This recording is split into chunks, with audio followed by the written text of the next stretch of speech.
Hello, hello, everybody, and welcome to Last Monday Marketing Chats for June. We are halfway through the year, if you can even believe it. And I think that's exactly what we want to talk about, right, Paige? Because you had a certain a certain idea at the start of the year that you were going to do a project, and we're now 6 months through, and so we thought we might talk about the messy middle of projects and when you need to step in and get involved, because you have needed to do that recently. Would you like to tell us why? Yeah. So, well, if you've listened to any of our Monday marketing chats, then you know that I'm switching everything over from Tave, which is now Visco, to Go High Level. And the beginning of the year, I decided that I was going to do it. And my big thing was I had already paid for Tave through the end of the year. So I was like, all right, I have an entire year to get this project done. But in my mind, I was like, I'm going to need like 2 or 3 months, like maybe I knew it wasn't a week-long project. I knew that it was going to be a big undertaking, but I figured 2 or 3 months, right? I was going to outsource it. It's going to be great. And it's month 6. And it's month 6. I can kind of use it, not nearly to the extent that it should be usable, considering how much money I've paid into outsourcing already. So it's been a frustrating project that I've had to step in and kind of take back over and say, this is not the right way to build this. And so it's just been kind of a fun adventure. And I'm trying to remind myself like what January Paige was thinking when I decided that this was like the right move for the business. And I still believe it's the right move.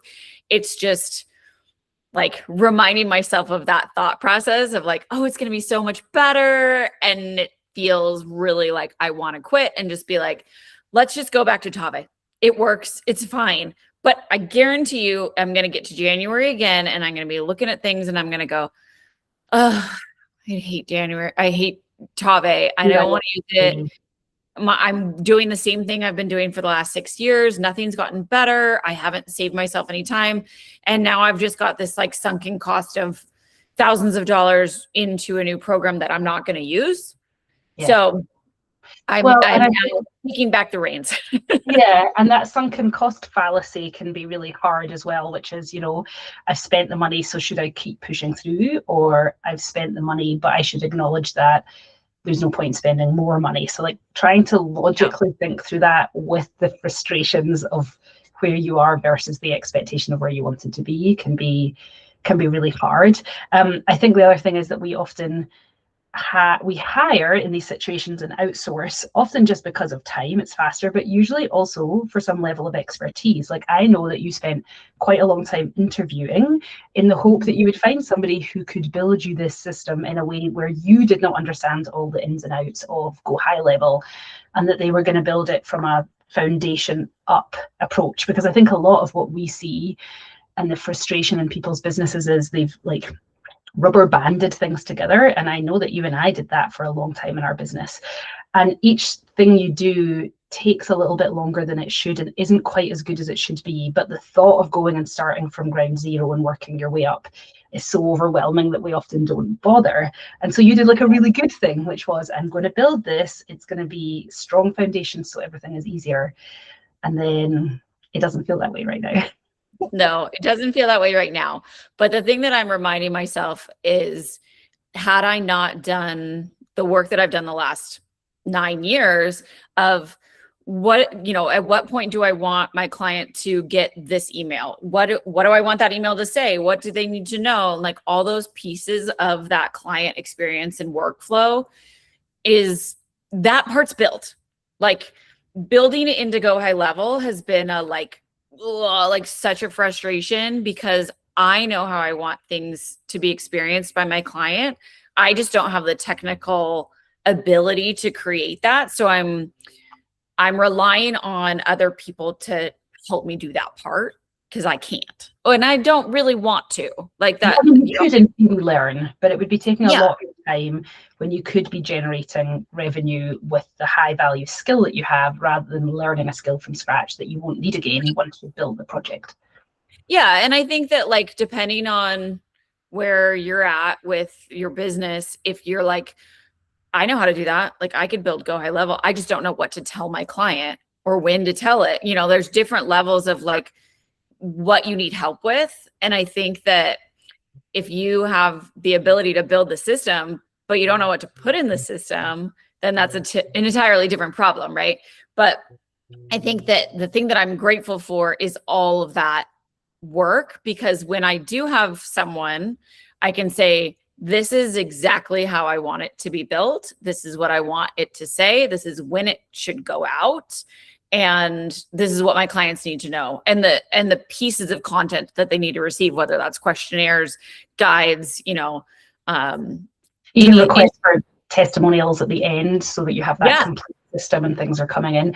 I know, having heard you vent your frustration now and again about this project, that I think that people often don't realize that building that bank of repeatable templates of messages that you're sending at the same time for every client, like a lot of people are just not aware that that is available and separate to the systems issue. Because I know, for example, the person who was helping you was kind of making wording up based on what they thought probably you wanted, guessing what tone you wanted, and didn't understand that you had a full set of templates where you knew specifically the wording. And I think from the point of view of a writer and someone who has built a set of templates that do this, it's really frustrating for me to hear that I'm sure they were doing it with the best intentions, but it's because so many people don't realize that actually building that list, that set of templates, you know, you have 20 something emails that go out on the course from very first hearing from someone right through to asking for testimonials. Like those 20 emails don't just appear by chance. You don't just make them up off the cuff as you go. Like we have thought about when they should go out and what they should say, and we make sure that the tone is consistent across all of them.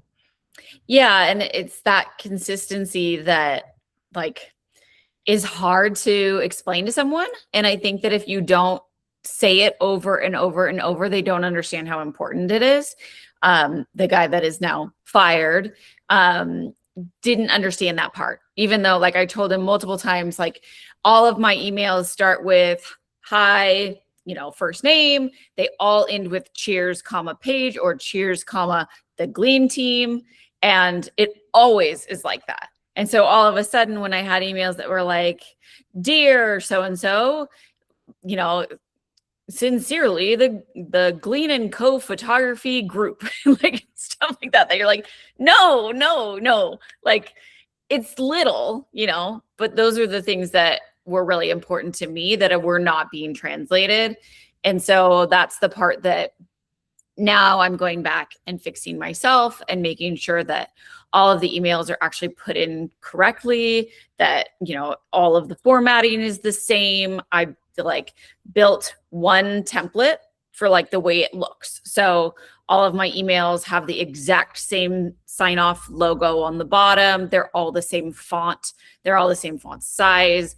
They're all like, you know, they have the same opening and same ending. And then I can just replace the middle part for like whatever it is that I'm sending. But all of that stuff, and even to the point of like using custom fields, you know, and like having because we've changed our phone number 3 times, I think, in the last 9 years. It's not, I hate doing it. It's a total pain in the butt. But if your emails write out your phone number and you've changed it, now you have to go back and figure out where the heck does it say our phone number, and have I fixed them all?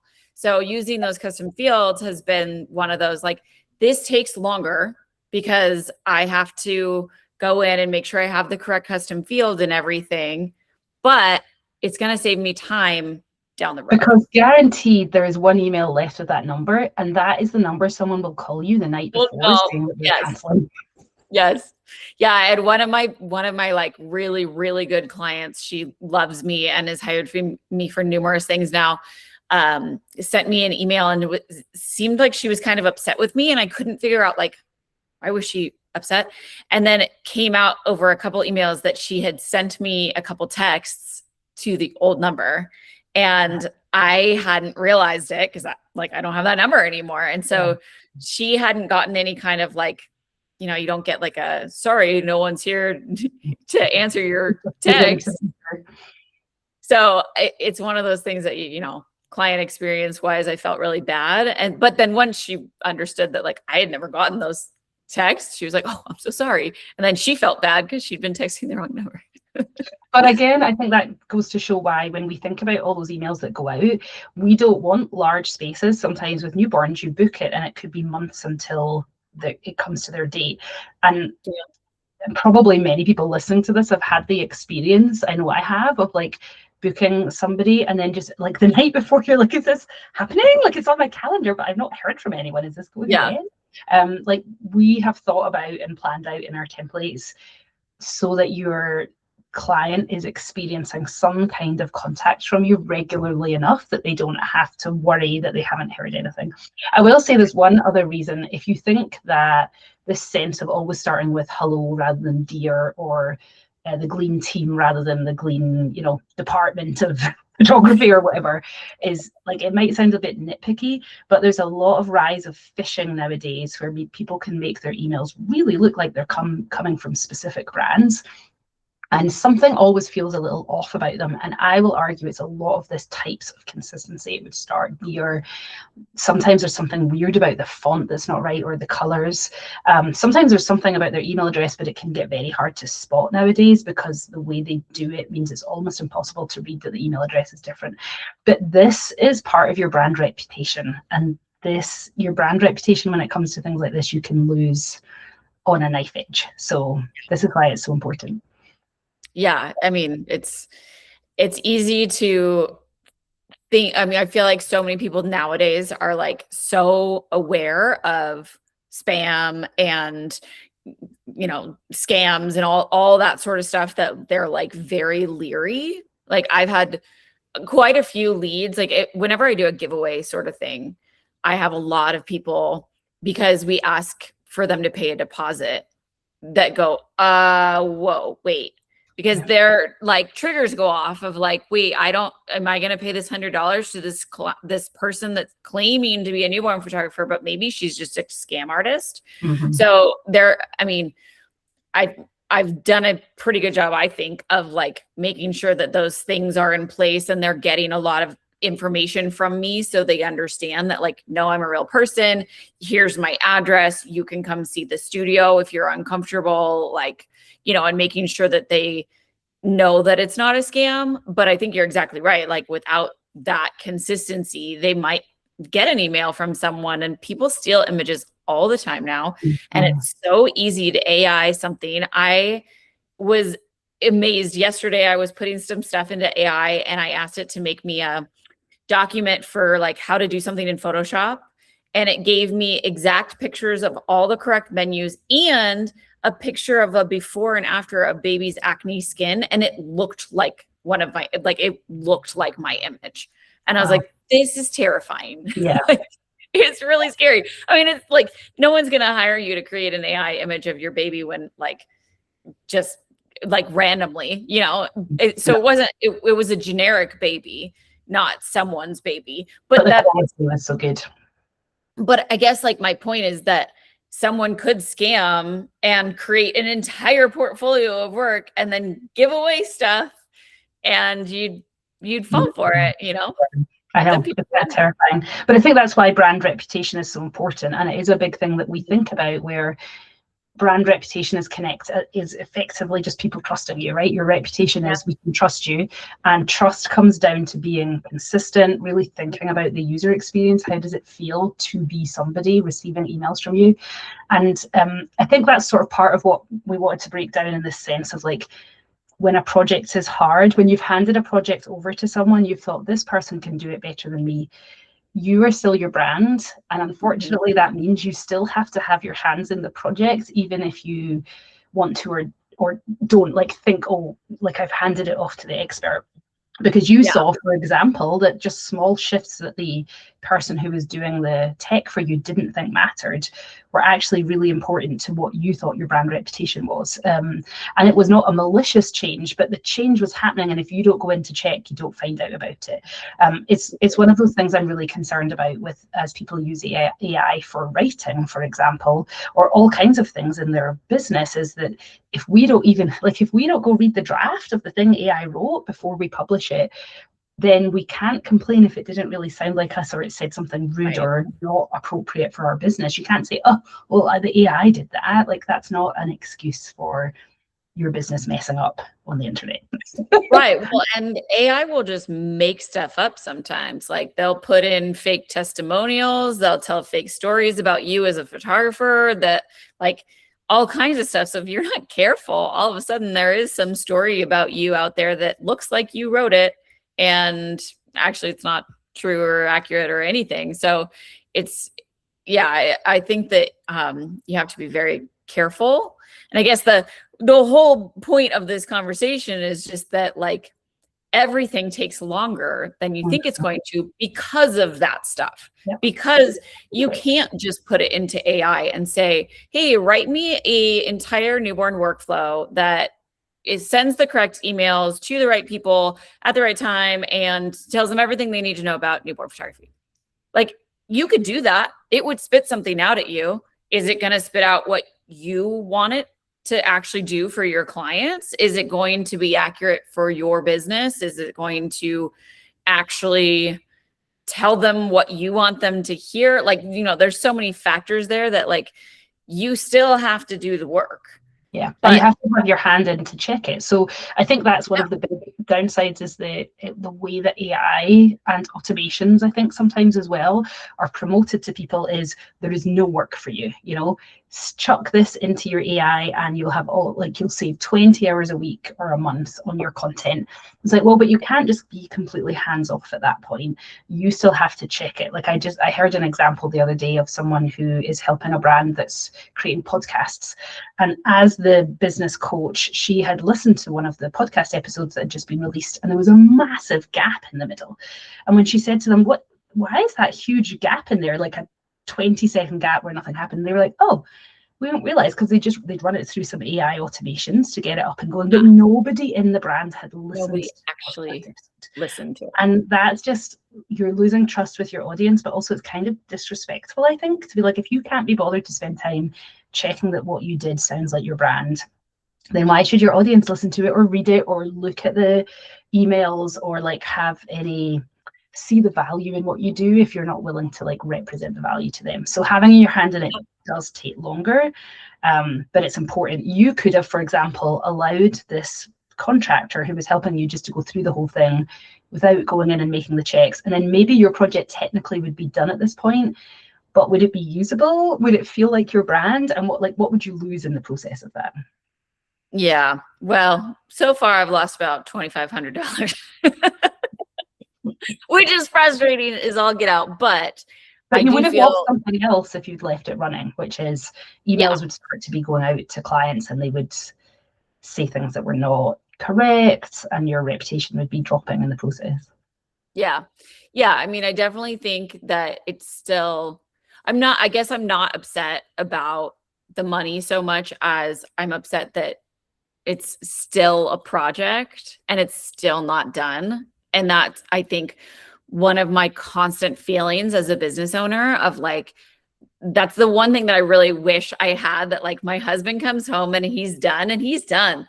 So he's like, okay, what's next? I'm going to sit on the couch and watch the World Cup, and I'm going to like eat my dinner and go work out. And I'm like, my brain is like, oh, well, that project's not done. Shoot, I didn't get that Facebook ad up, and I didn't send that video that I was supposed to send to my social media manager, and your brain just goes, because there's so many unfinished projects. Right. And I think that's the enticement of the relief that you might outsource to somebody, and that somebody could be AI, it could be automations, it could be a contractor that's helping you.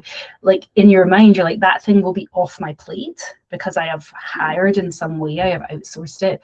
And I think the reality that we learn again and again, and I don't know how we get our brains around it, is you still have to have a hand in it, and it still needs to be in your brain even once you've handed it over.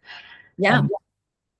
It's an ongoing project. It's an ongoing project, yes, and that these things always have slippage time involved in them, which is frustrating, but yes. And I guess the other way to look at it for you is, at the beginning, you did give yourself a long enough runway for it that you didn't think it was need that long, but by planning ahead and thinking about this at the 12-month mark and knowing that you had 12 months to fix it, which felt like plenty of buffer time. I mean, it arguably still is, right? You still have 6 months to go. So I feel like I have 2 months to go though. Well, yeah, because I do family photography in the fall, September, October, and November always fly by because they're so busy that I don't have time to do a lot of the admin stuff. And then December, Christmas and holidays and all the things.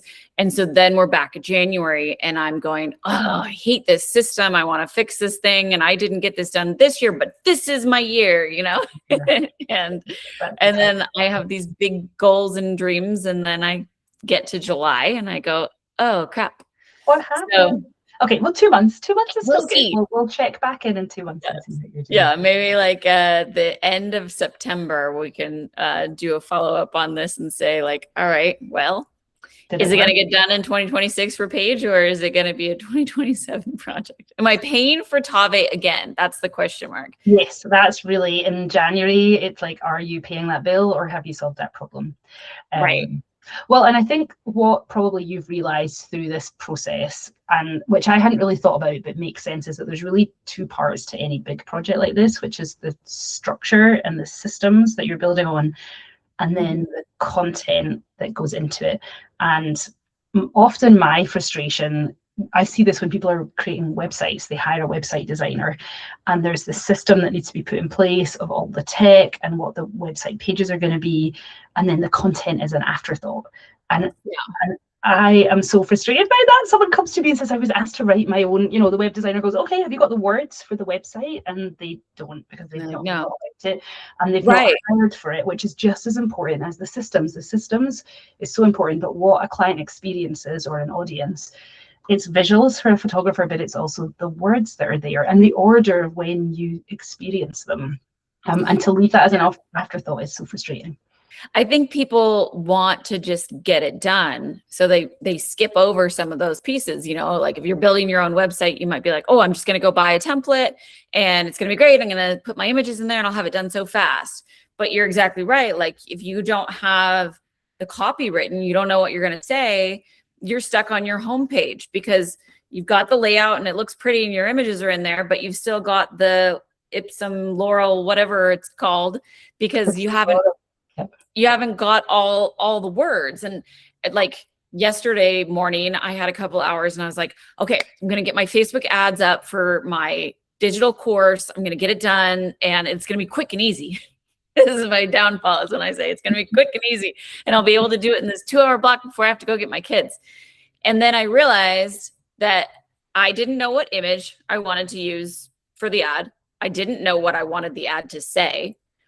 I didn't have all the links like gathered, like they exist. The course exists, the funnel exists, but I don't have all the little pieces put into one place where I can just go into Facebook and be like, here's the headline, here's the primary text, here's the link, and like here's the image. I hadn't done that part yet.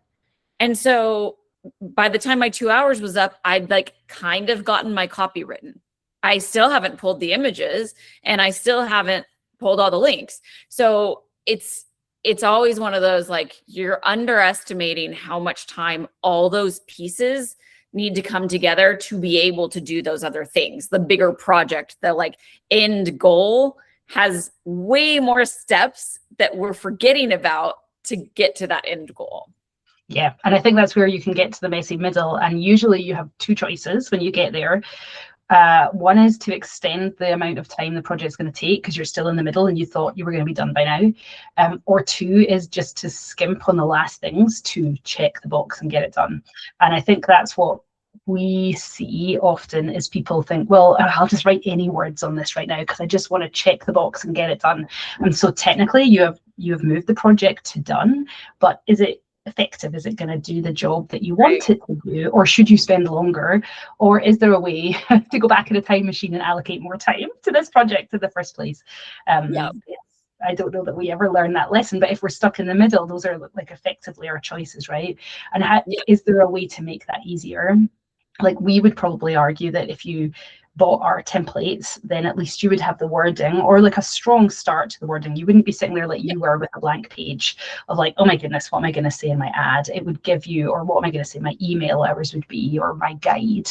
It would be giving you that starting wording, which at least we knew was true for newborn photographers, and it was true for the type of way that you sell your photography. And beyond that, you can customize and personalize, but you're starting from somewhere rather than yeah. Well, and you can also use AI alongside templates like that, like ours, where you say, you know, take this template and use these things about my business specifically and change them accordingly. You know, change all of the, you know, sincerely's to cheers, and all of the signature sign-offs to the Glean team, and, you know, and all the phone numbers to this custom field. Like you can use AI to save you time, and you can use templates to save you time, and you can use them together to save you time. But trying to do any of those things just from scratch is where you're going to be like, this project is absurd. 4 years from now, maybe I'll have a system. Or the alternative is you never create that system, and you're always in the like, okay, shoot, I got to respond to this client. Let me type it out right now.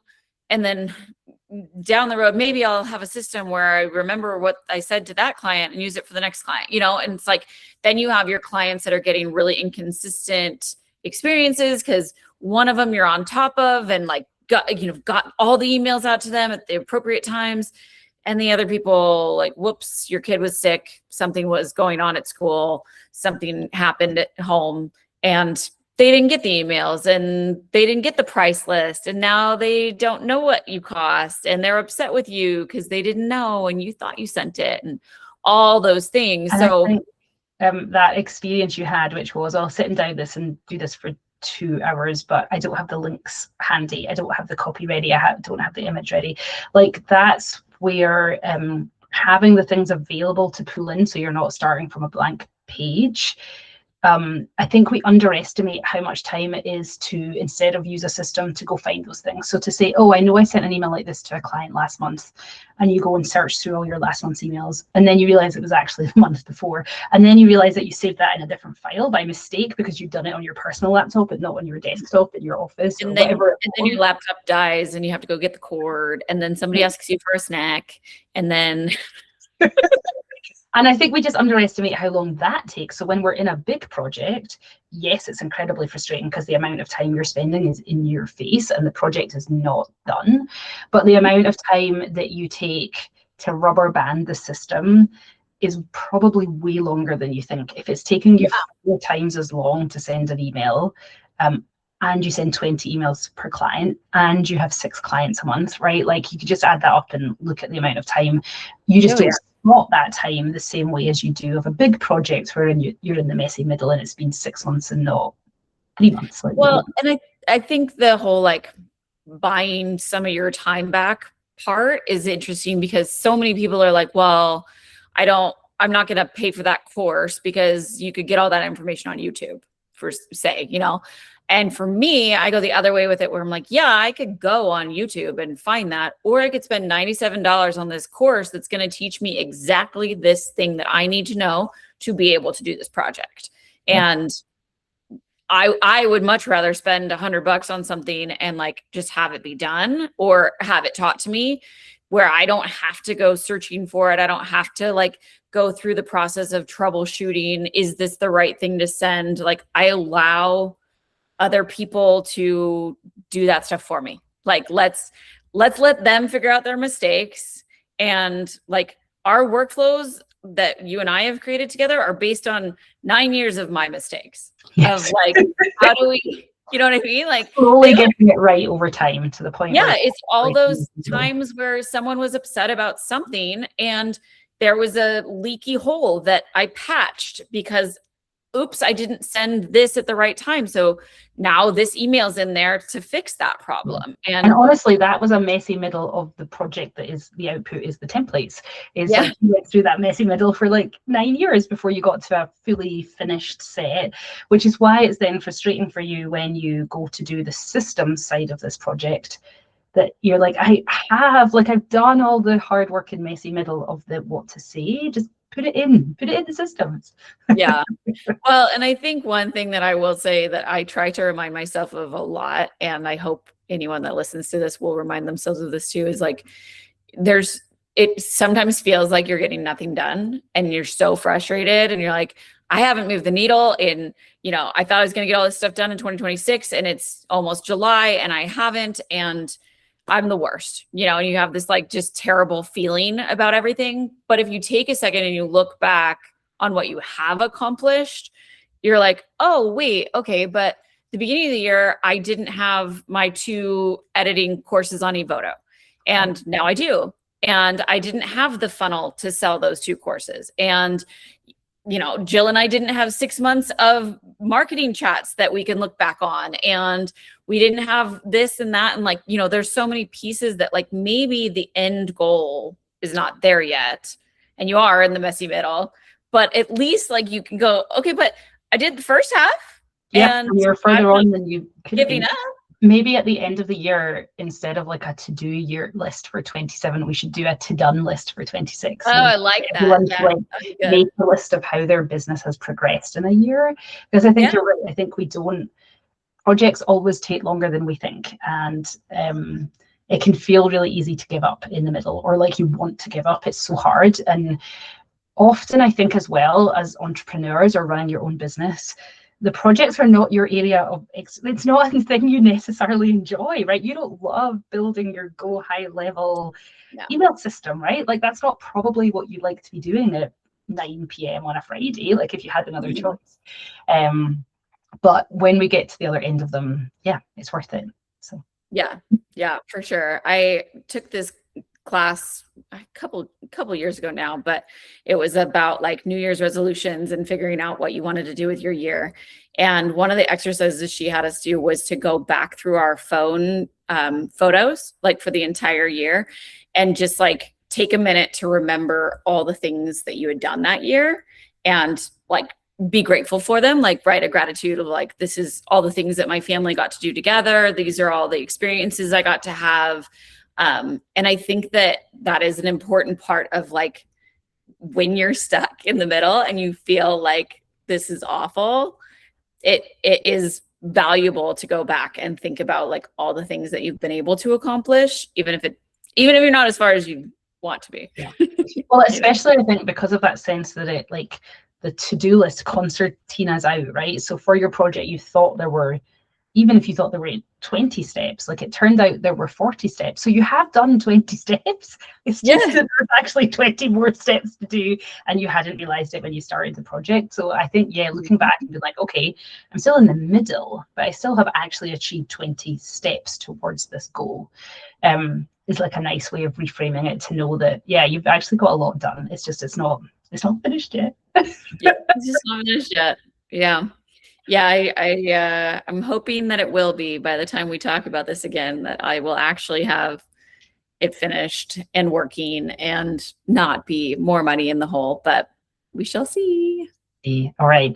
Well, I think that's probably a good place to leave it for today. If you have, we shall put a link for our templates into the description for the video. If that's something you're interested in, let us know. And if you buy things from us, we always do office hours, and so you can come ask us questions. If you're getting stuck in the messy middle of implementing the templates, then you can always come and talk to us about it, and we will do our best to get you unstuck.